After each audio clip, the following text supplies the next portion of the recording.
श्री दत्त जयंती है। आज का दिन बहुत बड़ा, उन्हीं के आशीर्वाद से मैं सोचती हूँ यह आज का दिन आया हुआ है, जो आप लोगों में सहज योग पल्लवित हुआ। सारे गुरुओं के गुरु आदि गुरु श्री दत्त महाराज, उनका आज महान दिवस।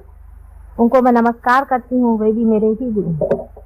उन्होंने मुझे अनेक जन्मों में सहज योग पर बहुत कुछ सिखाया है और उसी के फलस्वरूप इस जन्म में भी मैं कुछ कार्य कर सक रही। गुरु ब्रह्मा गुरु विष्णु गुरु देवो महेश्वरा, गुरु साक्षात परब्रह्म तस्मै श्री गुरुवे। आद्या शक्ति ने जब सब सृष्टि की रचना की, सारी सृष्टि रचना करने के बाद जैसे एक राजा अपना सारा राज्य फैलाता है और उसके बाद भेष बदल करके इस संसार को देखने आता है, उस तरह आदि शक्ति भी बार संसार में अवतरी। लेकिन चाहे शक्ति कितनी भी ऊंची हो, उसे एक मनुष्य गुरु की जरूरत है। मनुष्य का स्थान उस शक्ति से भी ऊंचा। अगर शक्ति को मानव रूप धारणा करनी है तो कभी उसे पिता के स्वरूप, कभी उसे भाई के स्वरूप, कभी उसे बेटे के स्वरूप पाकर ही वो संसार में आई।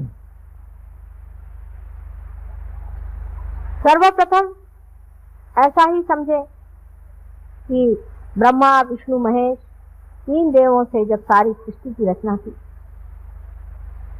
उस वक्त इस संसार में फंसे हुए लोगों को बाहर निकालने का विचार आदि शक्ति के मन में आया कि ये तीन तत्व अगर किसी तरह से एक साथ जुड़ जाएं और उनमें गणेश जी की बालकता, उनकी अबोधिता, उनका इनोसेंस उतर जाए तो हो सकता है कि एक बहुत बड़ा कार्य करने वाले गुरु इनसे निर्माण हो।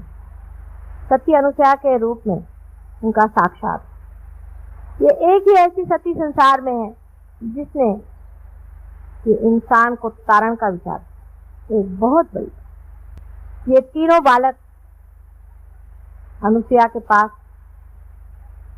अनुसुया का अर्थ यह है जिसमें असूया नहीं, जो किसी से मत्सर नहीं करती, जो सर्वतः प्रेम होता है, उसमें मत्सर आदि, क्रोध आदि ऐसे नगण्य क्षुद्र विचारों का कहाँ से स्थान है।